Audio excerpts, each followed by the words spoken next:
Welcome to the Power Up. I'm Narz, and if you didn't know, games play many different roles in our lives. Gaming algorithms are actually fused into everything from stock trading, grocery shopping, to even buying a car. But can games become an instrument for social change? Can we gamify an app to end sexism or racism? What about war? These are some of the questions we tried to answer today with our guest, Reine Abbas, who is using games to bring positive impact to the regional conflicts in the Middle East, and Timothy oLARRY Anselimo, who miraculously survived the shooting that occurred at a Madden tournament in Jacksonville, Florida. For our guest today, war is part of her reality. She used this conflict, wanton discrimination, and sexism as fuel to build the first game development studio in Lebanon. Without further ado, let's tip our hats and raise our glass to one of the baddest feministas in the Middle East, Reine Abbas. Reine, thank you so much for joining me. Hello, thank you for inviting me. Can you tell us about your gaming history? So when I was young, I wanted to play games, but it wasn't accessible for me. So my brothers used to go to places that had big Atari, stations.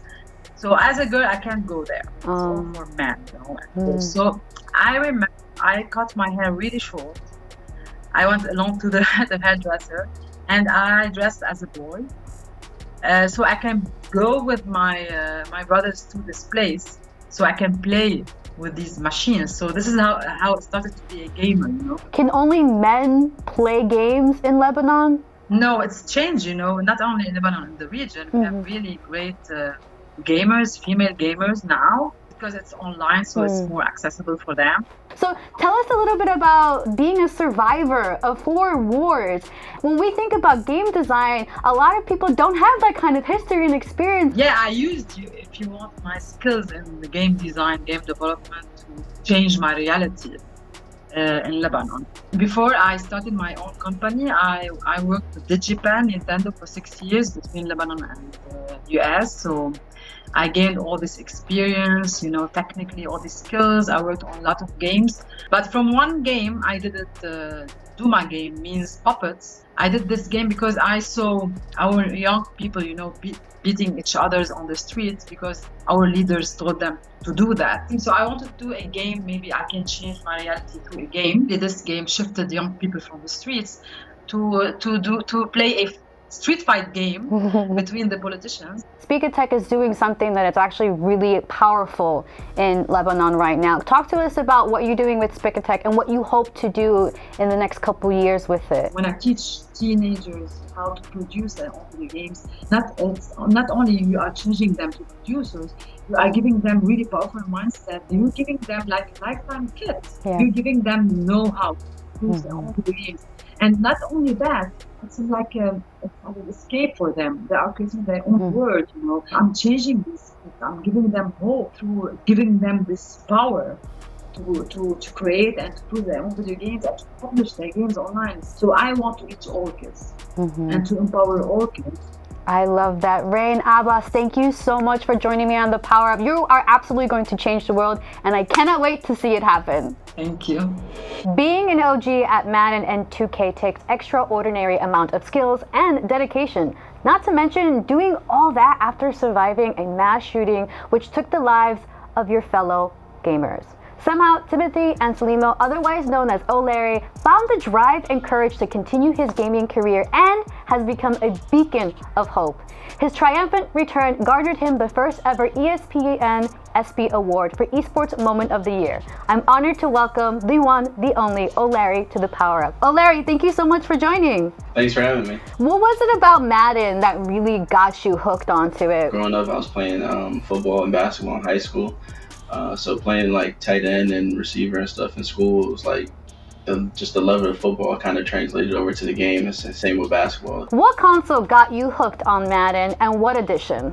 Probably Xbox 360, but as far as gaming in general, I've been playing games probably since the 90s, like Sega Genesis and Dreamcast and stuff like that. But Madden, I think I started on Xbox 360. Now, take us back to that incident back in 2018, Jacksonville, Florida. The Madden NFL 19 tournament, you were one of the 11 that were injured. Can you speak a little bit about the events of that day? The last you expect is to be at a gaming event, with your friends, having a good time, just doing your thing in your element, and then that happens. So it's just pretty scary, honestly. In the moment, you don't really know what to think, how to feel, and everything kind of happens pretty fast. You would think after that you're like, I'm done with esports, but you mustered the courage and you were like, nah, F this, I'm coming back. Yeah, I mean, that took a lot of support from friends and family, like, having a good support system, a good close circle that pushes you, because I lost basically all bone in my thumb and all functioning in my thumb. I can't move it, can't really feel it. So it was like, the thumb is a critical part in holding the controller. So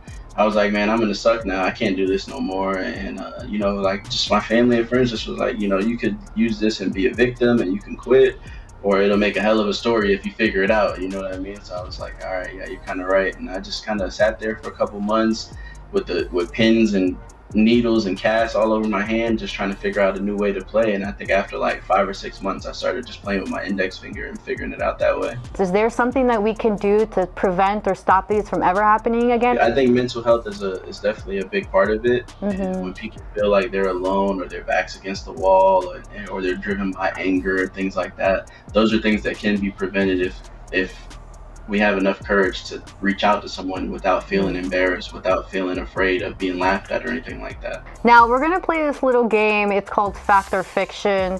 Pretty much it's, hopefully you're ready for this, but pretty much I'm gonna say a statement and you have to guess if it's a fact or a fiction. Are you ready to play? All right, fact or fiction, let's get it. So the statement is, Silent Hill is the highest grossing franchise in the horror and zombie genre. Is that fact or fiction? Fiction? Maybe Resident Evil? Ooh, you're a smart cookie. Yes, it is fiction. As of September 2020, the Resident Evil series has now collectively shipped over 105 million copies worldwide, making it Capcom's best-selling video game franchise. Nice.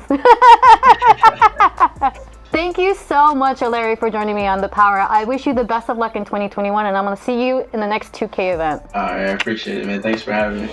I have nothing but joy when I think of our gamified future. Games that can change our society for the best. One click or button smash to global harmony? Hey, a girl is allowed to dream, right? I'm Narz. See you on the next episode of The Power Up on In the Know.